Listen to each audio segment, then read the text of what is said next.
Do you have a story to share with the world? Of course you do. We all have stories to share. An Anchor podcast allows you to share your interests in a way that connects to others all across the globe.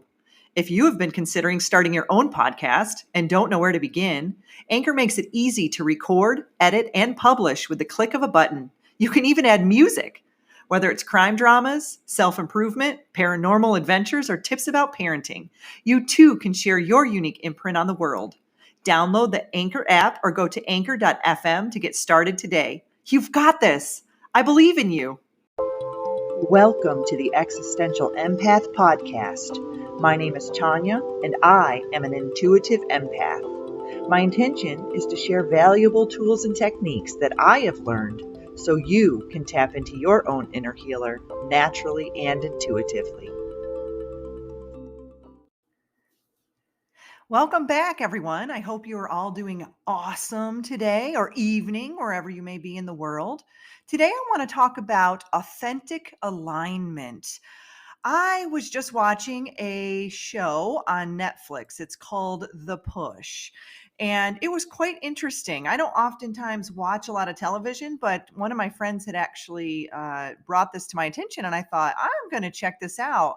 And it's only about an hour long, but mentalist Darren Brown actually comes up with a social experiment demonstrating how manipulation can lead just a normal person into committing something outside of what they would do morally. And so the whole precipice of the show is that he conducts these different social experiments to see if people will follow the crowd or pave their own path. And so the beginning of the show, he's got actors lined up sitting in chairs, and every time he rings a bell, they will all stand up, and then when he rings the bell again, they all sit down. Well, he continues to introduce new people into the room that have no clue about the whole standing up or sitting down with the bell. But as time goes on, they begin to pick up on it, and then they begin to stand up and sit down every time the bell is rung. And so he eventually takes the actors out of the room, and everybody else who had no idea about the bell ringing actually continued to stand up and sit down. So it became a social norm or a social standard in order to fit in with the group. And I feel like this takes it all the way back to the beginning of humanity. You know, we have always wanted to be included, to fit in, and it takes it back to that survivalist aspect of ourselves, all the way back to the early Neanderthal caveman days, where if we weren't a part of the group, then we couldn't survive. If we were shunned or we were kicked out of the tribe, then we were absolutely on our own, and oftentimes we wouldn't survive that way. So in this social experiment, he actually takes it to a whole new level. He takes it to a place where throughout the process of the experiment, 4 different people are kind of pushed. That's what the show is about.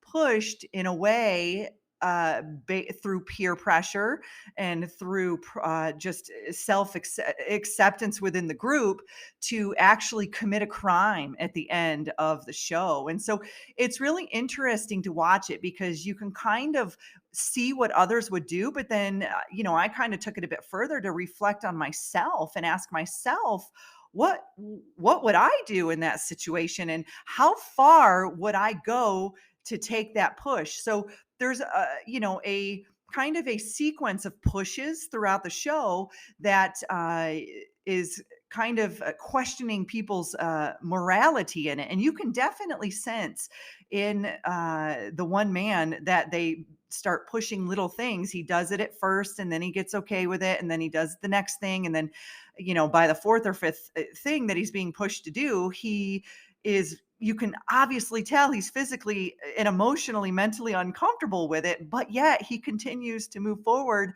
and do it. And so it's really eye-opening. And I kind of wanted to use the example, and only because it's an easy example.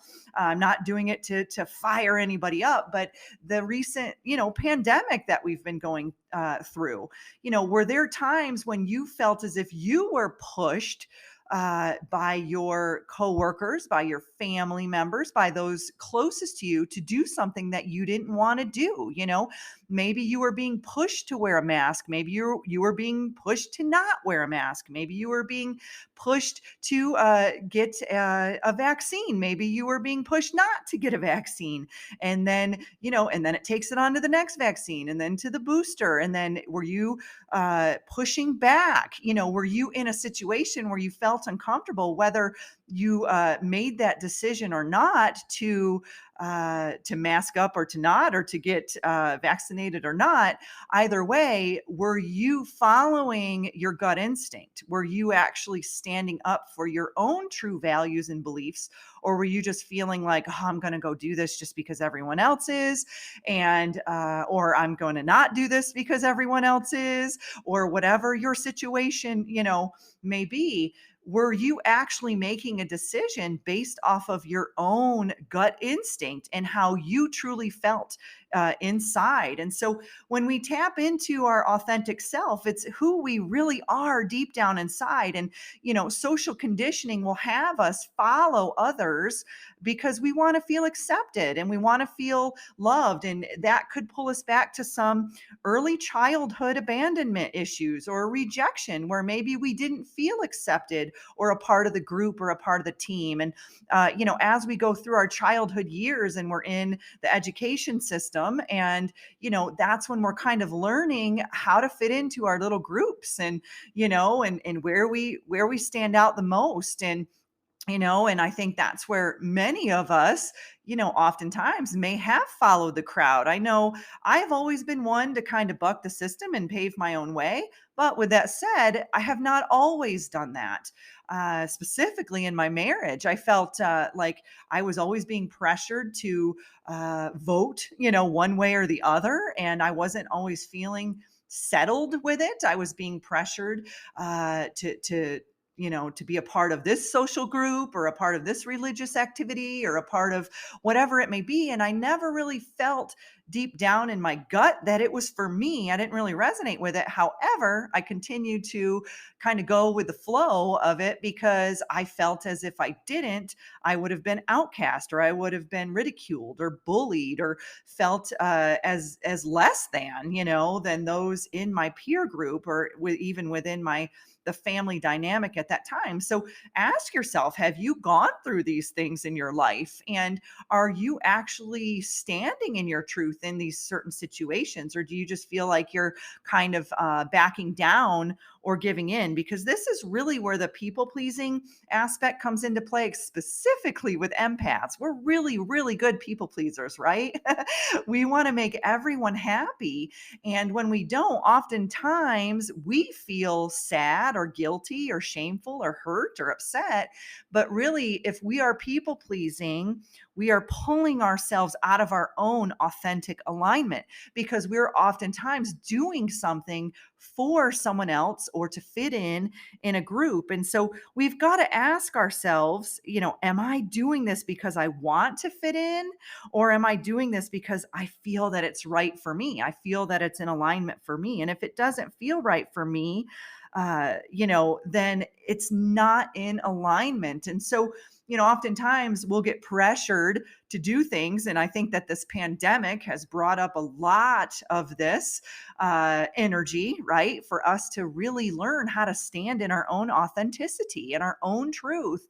And so I kind of have gotten to the point where, when those situations arise, I'll kind of just say to people, that doesn't feel right for me, but I'm really glad that it feels right for you. And that's awesome. That's awesome that you have found, your truth, and that you found your authenticity. But that doesn't mean that I am in alignment with your truth, because my truth is not necessarily your truth, and vice versa. And so, when we get into that authentic self and who we really are deep down, that's the part of us that doesn't care what others think. And when we get to that point, oh, it's so freeing. It really is. And so when I was younger, I didn't give a squat about what anybody thought. But then once I got married, it was like, oh, I just felt like I had to be this perfect person. I had to fill in into this kind of Stepford wife sort of role. And it was really pulling me out of alignment. I was more miserable in my, during my marriage than I was in my entire life. And a lot of it didn't really have to do with my husband. It had more to do with I was being pulled out of alignment with my true self and my true identity. And so, learning how to be our authentic self is an essential part of building meaningful relationships, not only with others, but with ourself as well. And so, many of us, when we are in relationships and then we get out of them, we don't even know who the heck we are anymore. We have completely lost our absolute identity. And I was, a culprit of this as well. I didn't even know who I was after I got out of that relationship or out of other relationships too. And so, authenticity happens through our words, our actions, and our behaviors. And we need to have those consistently match who we are within, right? Consistently match our heart and our soul and how we feel and what we believe. And so, what are some ways that we can uh, step in to our authenticity? What are some ways that we can step into that confident self as to who we are and align with that? And one of the best ways to do it is take some inventory. Take some personal inventory on when you feel the most authentic, right? So it's like, and I talk a lot about contrast, and I like Abraham Hicks. For those of you who aren't familiar, Abraham channels information from a higher source, and it comes through. And uh, uh, Esther Hicks talks a lot about contrast and how, when we don't like something, it gives us an opportunity to find what it is that we do like. And we do that all through feeling how we feel, right? So when we feel like we're being authentic or we're being genuine, that resonates, right? So it resonates within you and it resonates within those around you. They can sense that. We can all sense when someone is being authentic or being genuine. But when someone is not, someone doesn't feel that, you're just like, oh man, that just feels slimy. It just doesn't feel good. When someone is just trying to, pull the wool over your eyes or swindle you or however you want to, call it. But it's when you're not aligning with your core values and it seems like there's an ulterior motive behind what it is that you're seeking. So, we are moving more into an energy of following our hearts and being more authentic. And as empaths, we can definitely pick up on authenticity. I mean, I can smell it a mile away. If someone is reaching out to me and they have a genuine energy. Oh, I just love that. But then I can definitely sense if someone is just, maybe it's someone I haven't talked to in a long time. And then now they're kind of coming back into the picture and I'm picking up on, there's something else behind this. I'm not really sure that they're being genuine and that they want to make a genuine connection.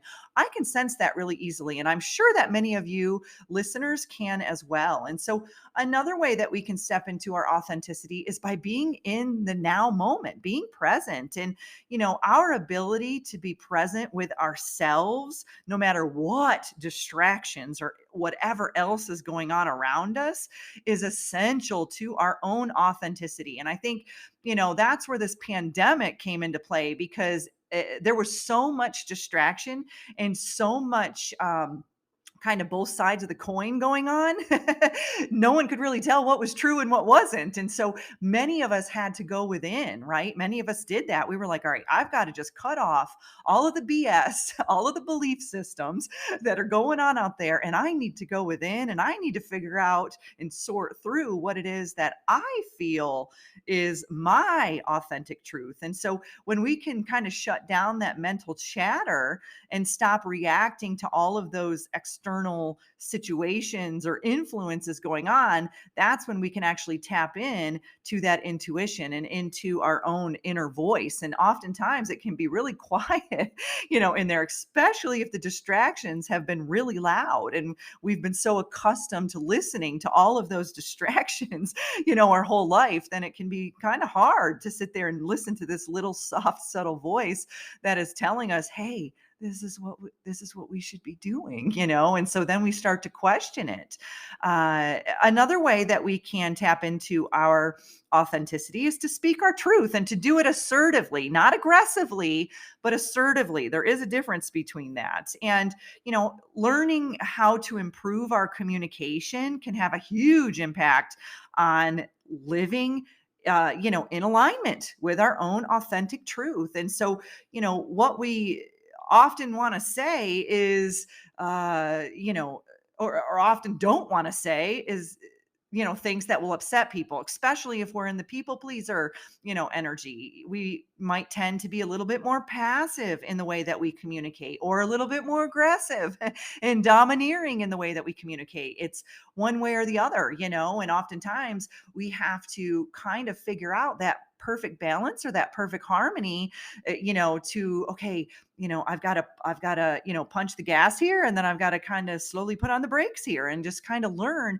how to communicate in a way where you're speaking up for yourself, but you're not doing it in an aggressive or domineering or controlling way. And so a lot of it is learning how to open up our throat chakra and how to activate that inner voice in a way that we can stand up for ourselves, but not in a way that's harmful, to others, or sarcastic or overly aggressive or even dishonest, in those ways. And so, assertive communication is basically just expressing your needs honestly with confidence.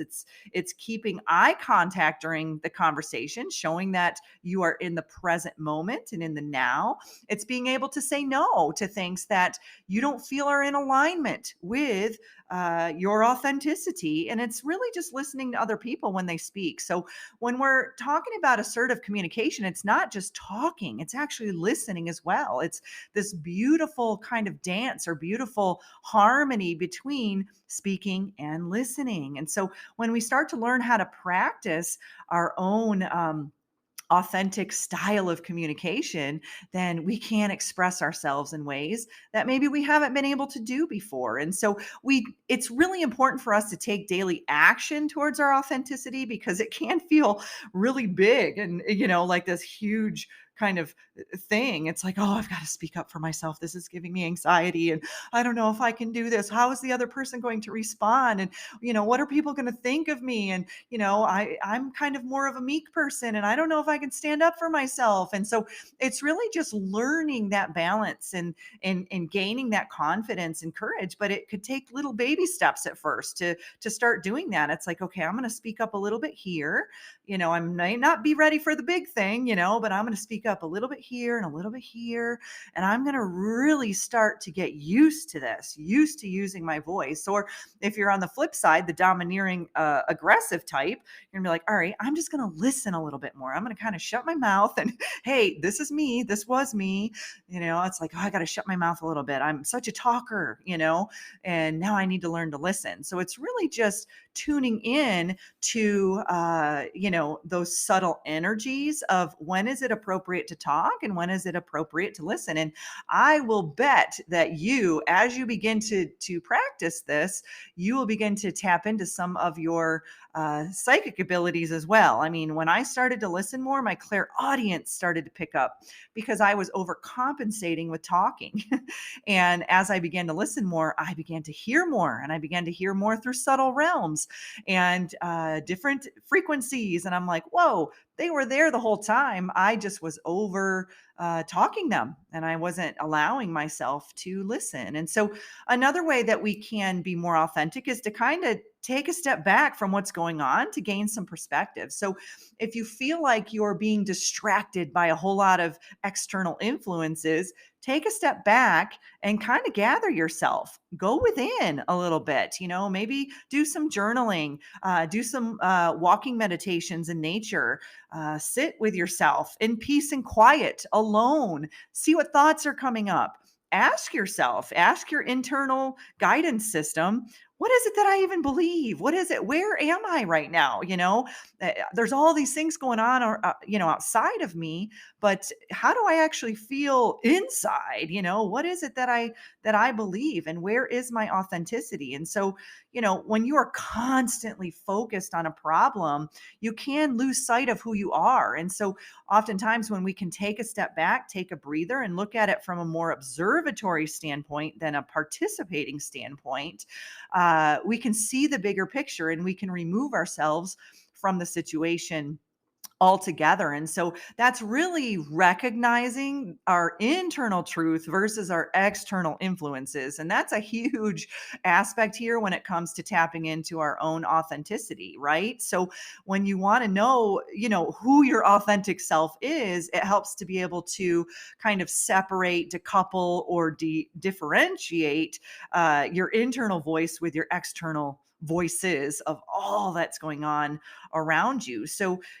our what drives us is our internal truth, our internal motivation is what really drives us. But if we feel very disconnected from our heart and from our soul, then we can continue to follow others, right? And we might be living a story that someone else has written, that we are not in alignment with, that we aren't even resonating with. And many of us have done this throughout our lives. It's like, and then finally we wake up one day and we're like, this is not the life that I want to live anymore. I want to align with who I am. I want to align with the things that feel good for me. I want to align with things that bring out creativity within me, that bring out joy, that bring out happiness. But for some reason, I got caught up in someone else's dream or someone else's life. And so, those external influences can, kind of push us to make decisions based on external factors, which could be a variety of things. It could be money, status, recognition. It could be, just being involved in a group, or just finding that we have all these expectations, that others we feel are putting on us, when really it's just us creating all these expectations that we think people are putting on to us. So it's like, when we're living authentic, we definitely are in alignment. We're tuned in to our heart, and we can put ourselves in these different situations or conversations or experiences that we love and that we enjoy. And when we do that, we will attract more of that into our life. We will actually attract more um, deeper, meaningful relationships and connections when we are being authentic. I mean, our energy gets so depleted when we are living out of alignment, when we are pretending to be someone else, or we are doing things. Um, Based off of what those around us are telling us is right. And, so it's like, you could have five people telling you to do one thing, but you're like, I'm not feeling that. I don't believe in that, or I don't want to do that. It doesn't feel right to me. However, the five people will kind of, might pressure you or make you feel like you are different, or that you are incorrect, or that, your belief system is wrong. And so many of us will conform to fit the group, to fit the needs of that group, out of fear, basically, of not belonging, right? And not being included. And so, but the reality is if you stand up for yourself and say, hey, I don't believe that truth for me. And that's awesome. I'm really glad that you guys believe that that's the truth for you. You might be surprised. There could be other people that say, hey, I believe what you believe. And that's my truth too.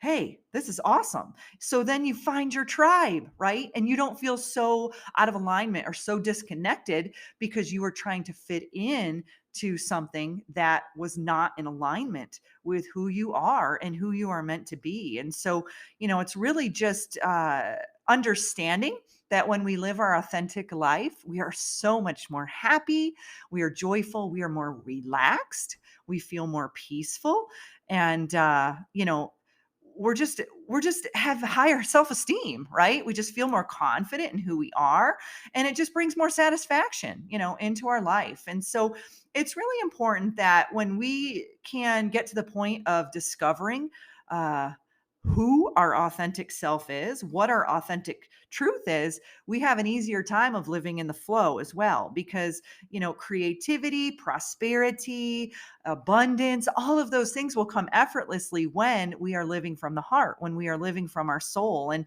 so when we're consistently living by our own morals and our own core values, it's going to naturally boost our confidence in who we are. And we have more trust, not only, with others, but also with ourselves. And we can overcome obstacles a lot easier in our life.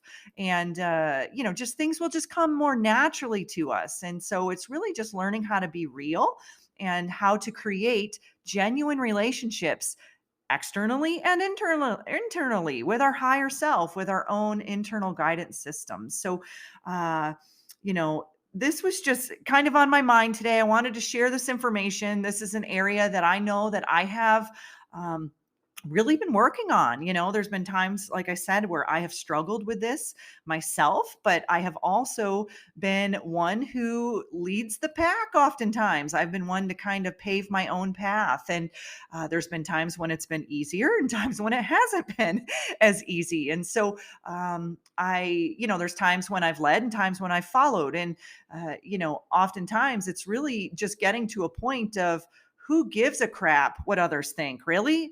It's really, what your truth is what your truth is, and live and lead your own self based off of what your truth is. And it's okay to change your truth. One day you may be like, hey, this is my truth. And then, maybe you go to a retreat and you come home the next day and you're like, oh man, my truth just changed. That's okay. The only thing normal in life is change, right? The only thing constant is change. So, just give yourself permission to be able to change your truth. That's okay. That's called expanding your consciousness. And that's exactly where we're at, and that's exactly what my channel is all about is, I may be, I look back at some of my previous videos from a year or two ago and I'm like, whoa, I'm a lot different now than I was then.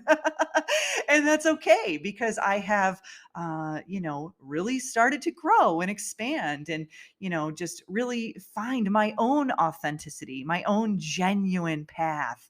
And so, my intention is that each and every one of you finds your own authenticity, your own truth, and your own genuine path too. And so, as always, I send each and every one of you so much happiness, joy, uplifting, positive healing, prosperous, abundant energy, whatever it may be. You fill in the blank. And I send it to all of you with so much love. Take care. You deserve to navigate your life as an empath in alignment with health, happiness, and abundance. To learn more about the services that I provide, including Beyond Quantum Healing Hypnosis, EFT tapping, and the Emotion Code, visit my website at www.thesoulcafe.org.